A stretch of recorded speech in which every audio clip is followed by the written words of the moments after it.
जय श्री कृष्णा भक्तजनों।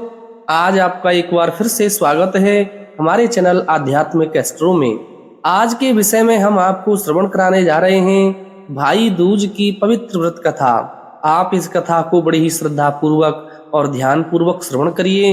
कार्तिक माह के शुक्ल पक्ष की द्वितीया को मनाए जाने वाले इस पर्व को यम द्वितीया के नाम से भी जाना जाता है। दीपावली से ठीक दूसरे दिन मनाए जाने वाले इस पर्व में मृत्यु के देवता यमराज की पूजा होती है। इस दिन बहनें अपने भाइयों को अपने घर पर आमंत्रित करती हैं और उन्हें तिलक करती हैं। ऐसा माना जाता है कि जो भाई इस दिन यमुना में स्नान करके पूरी श्रद्धा से अपनी बहन का आतिथ्य स्वीकार करता है तो उसे और उसकी बहन को यम का भय नहीं रहता है। पहले हम इस व्रत के महत्व के बारे में जानते हैं। ये पर्व भाई के प्रति बहन के स्नेह का प्रतीक माना जाता है। इस दिन बहनें अपने भाइयों के लिए खुशहाली की कामना करती हैं, साथ ही उनके उज्जवल भविष्य के लिए आशीष देती हैं। पौराणिक कथाओं के अनुसार यमी यानी यमुना अपने भाई यम से मिलने के लिए व्याकुल थीं, तो आज ही के दिन यमदेव ने अपनी बहन यम को दर्शन दिए थे।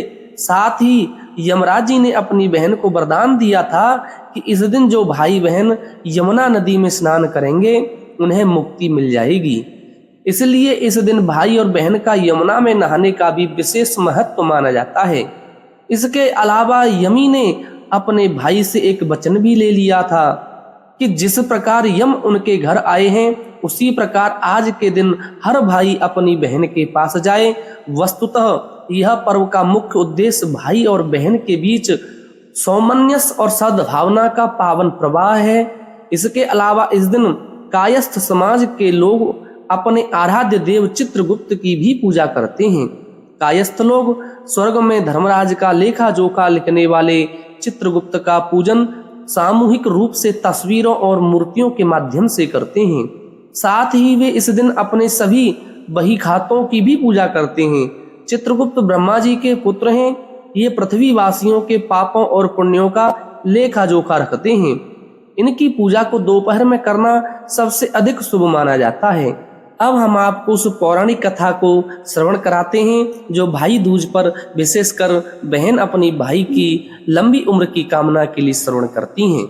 पौराणिक कथाओं के अनुसार भगवान सूर्य नारायण जी की पत्नी संध्या अपने पति सूर्य का तेज न सहन कर पाने के कारण अपनी छाया मूर्ति का निर्माण करती हैं और छाया को अपनी संतानों यानी यमराज और यमी को सौंप कर चली जाती हैं। छाया को यमराज और यमी से कोई स्नेह नहीं था, किंतु दोनों भाई बहनों में विशेष स्नेह था।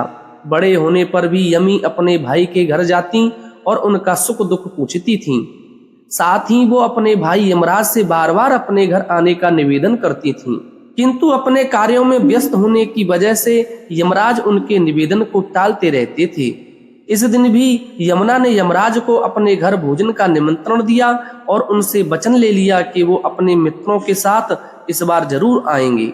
यमराज ने भी सोच विचार किया और देखा कि वो सबके प्राणों को हरते हैं तो कोई भी उन्हें अपने पास बुलाना नहीं चाहता, किंतु उनकी बहन बार बार उनको सद्भावना से बुलाती हैं, तो उनका ये धर्म बनता है कि वो अपनी बहन के पास अवश्य जाएं।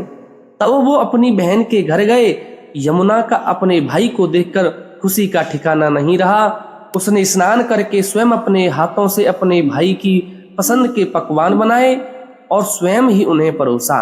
अपनी बहन के आतिथ्य को देख करके यमराज भी बहुत प्रसन्न हुए और उन्होंने यमुना से कोई वरदान मांगने के लिए कहा।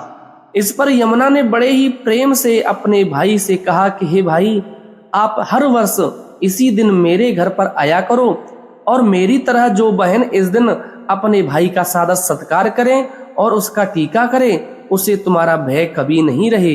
इस पर यमराज जी ने तथास्तु कहकर यमुना को अमूल्य आभूषण दिए और वापस लौट करके यमुपुरी को चले गए। इसी दिन से भाई दूज के व्रत की परंपरा चली आई है। इसलिए भाई दूज के दिन यमराज और यमुना का पूजन विशेष कर किया जाता है। इस दिन के पीछे एक कथा ये भी है कि इससे पहले वाले दिन भगवान श्री कृष्ण ने नरकासुर का वध किया था और इस दिन वो अपनी बहन सुभद्रा के पास गए थे तब सुभद्रा ने भगवान श्री कृष्ण का तिलक करके उनका स्वागत सत्कार किया और उनके लिए उनकी पसंद के पकवान भी बनाए और भगवान श्री कृष्ण ने सुभद्रा को मन चाहा वरदान भी दिया था।